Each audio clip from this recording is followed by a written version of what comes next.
What's up, A to Z Sports Nashville? Easton Freeze, Titans beat writer here with Ben Solak of ESPN. Ben, what's going on, man? Good to see you. Yeah, it's Indianapolis, man. Living the dream, as per usual. Living the dream. Talking about franchise reclamation, quarterback reclamation. Obviously, the Titans in a kind of a blank slate spot right now with both things. Their whole roster and the quarterback needs some work. Yeah. And you wrote an article at ESPN that got a lot of buzz in Nashville about quarterback reclamation projects, talking about guys we've seen recently like Baker and Geno and these guys and Darnold and these guys that have kind of resurrected their career, getting these second contracts, maybe like more the only guys getting middle of the road contracts, some of them. Yeah, right. And you talked about how, step one is the guy needs to actually be good at football. And sometimes we try these things with the Wentzes of the world and it doesn't work out and the expectations are sky high.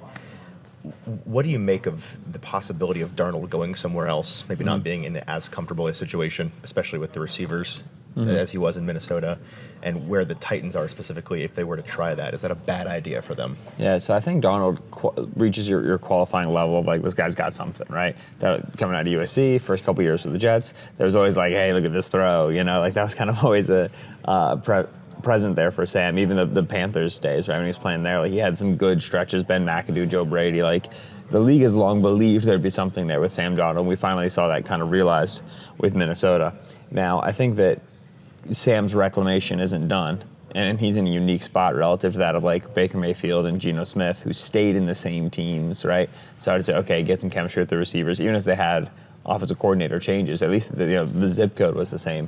Sam's going to go somewhere else, probably with a bigger contract, probably with higher expectations than some of these other reclamation projects had. So that, I think, makes things tricky. And then the other thing that I think is inarguable about recovering a quarterback, right? Taking a guy who didn't work for a bad team and making him work for you. So you have to have good infrastructure. You have to be able to support the guy with good receivers and with good offensive line play. You cannot expect a quarterback, while he's lifting himself up by his own bootstraps, to also be lifting you up, right? That's not how that's going to work. And that's the big question for the Titans, right? It's like I look at a Titans team that has a receiver in Calvin Ridley, and I go, okay, is Ridley enough of an impactful receiver to serve a Justin Jefferson-like role as Sam Darnold? I'm not convinced of that. Pass protection, obviously a huge problem, right? Like, J.C. Latham, a very nice rookie season, but 5 across the board. Are we ready to protect a guy who's bad against pressure? Also probably not the case. Work in process. And so you start to think about the Detroit Lions when they brought Jared Goff into the building, and that roster wasn't ready, and Goff was kind of like a lost cause. What's he going to be in his career, whatever. And the Lions were able to get enough good play out of Goff for long enough while solving the rest of the roster that all of a sudden, as the roster improved, Goff really improved. So you can do it in coordination. You can do it at the same time, but that's a real thin eye of the needle to thread, as opposed to kind of building the bedrock first, making sure you have that star talent receiver, make sure you have that pass protection solved, and then bringing in a veteran and seeing if he can be more than just a bridge quarterback for you. Well, and that's what brings us to what their plan should be this offseason, because number 1 overall pick, only 2 top 100 picks, enough money to spend in free agency, but the way that they did it last year, kind of like the sugar rush of it all, everyone was like, you win March, but probably doesn't work out for you, and then it super didn't work out for them. Yeah. I know talking to this new regime and, Rand Carthon, they've moved on from, it's a new philosophy where they're wanting to avoid that style of build, but they also know they're going to have to be involved from a volume standpoint because they need guys. Like they need dudes. They don't have a ton of guys under contract. And, speaking with some of the guys in the building, they look at the way that Washington handled last year, for example, as more the way that they want to go about it. I remember that, some of those decisions being kind of panned, and it's like, oh, they're signing old linebackers and locker room guys, and like, well, how's this going to work out? And obviously, getting Jaden Daniels was the thing that stirred the drink with all of that. But I think that's more that, I think like 12 of their 18 free agents for 1-year deals, and so they're in good shape financially. That's what they want to do more of. But the quarterbacks in this class aren't necessarily a lock to be their pick at 1, or if they trade down. So if they're not enamored with these quarterbacks and they don't feel like they're in a position to get a reclamation project like Darnold, do you just take your medicine with somebody random, Will Levis again? What do you do? What do you do?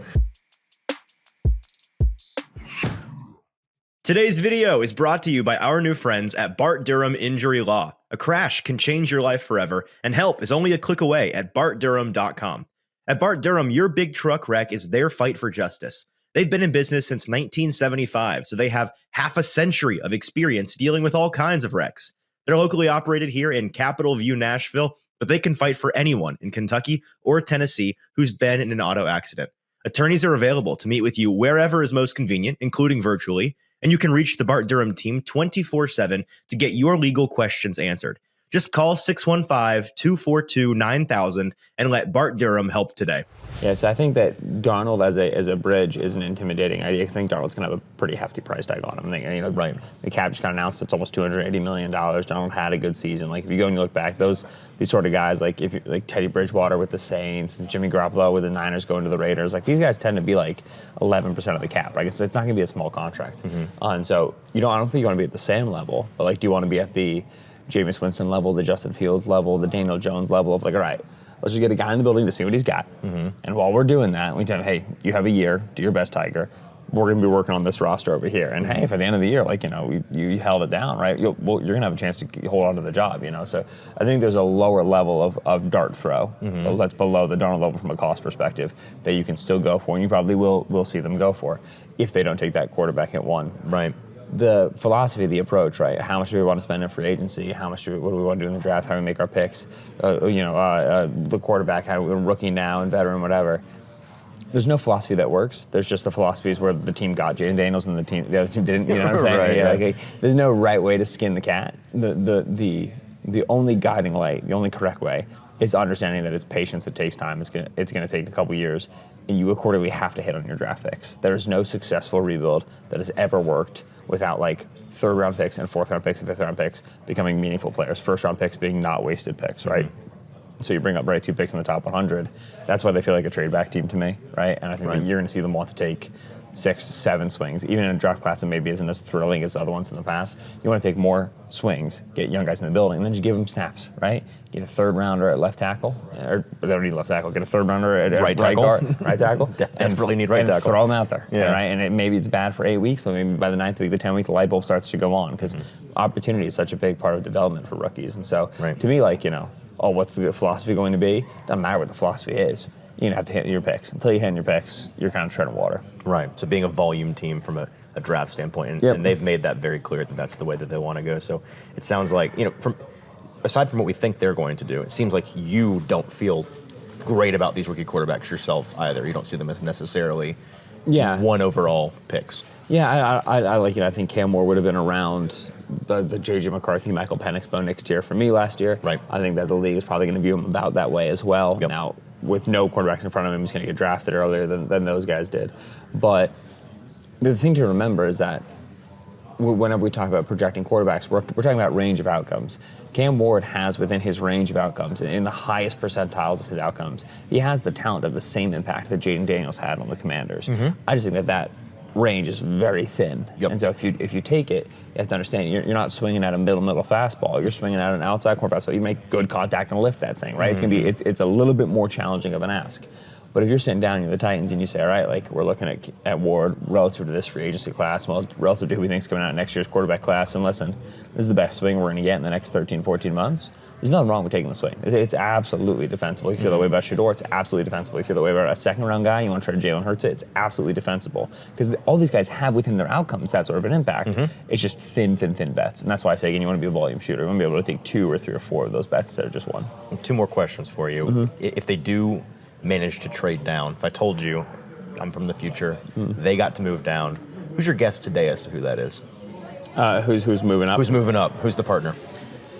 The Giants, in the event that there's the guy the Giants really want and they're worried that they're not going to get him with the Browns at 2, right? So I would say that the Giants are a team that are going to be desperate. They're going to make an aggressive move, and if they don't get the Stafford thing done, it might come in the draft.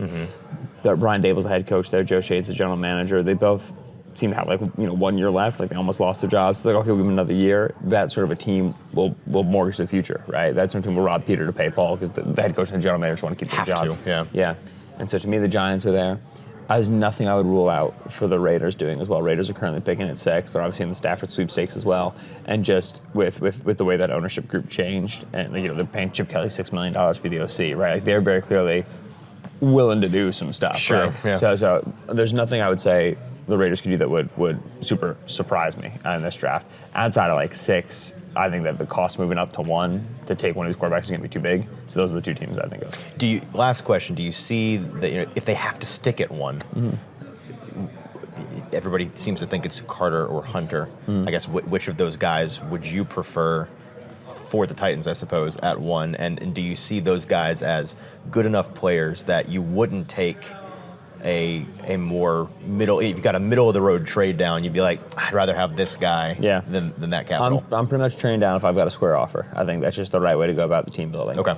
I would take Hunter over Carter for the Titans. I would take Hunter over Carter for every team because I rank Hunter above Carter in that way. Okay. Now, if you tell me Harold Landry's out the building and we need an edge rusher and we have this and that at corner, we want to take Carter. Okay, fine. I get it. Carter's a very good prospect. I just think Hunter's like, we say this a lot in the draft, like this guy doesn't come around once every 5 years. This guy literally doesn't come around. Yeah. So I would not be wanting to pass on that for, a speed edge rusher who I can maybe find an alternative to, create the aggregate, whatever. So to me, Hunter would be the guy that I would take. I know that it's a corner in the first round. Man, it's Travis Hunter as the first overall pick. A corner, you say? Yeah, like a corner for me is Travis Hunter, but Okay. and that's obviously kind of crazy to do as the first overall pick. But the whole point of Travis Hunter is we don't know if he's just a corner, do we? Right? And there's a lot of, again, talk about range of outcomes. And if you need him to not be a corner, there's a lot of ways you can do that. Yeah, Hunter becomes a very impactful guy for your franchise on either side of the ball. So Hunter would be the guy I would go for. Awesome. Ben, thank you so much. Obviously, check him out on all the ESPN things, and with Mina Kimes doing podcasting, and on ESPN doing Next Ben Stats and all these things. You do great work, man. So Thanks, I appreciate man. it. Appreciate it.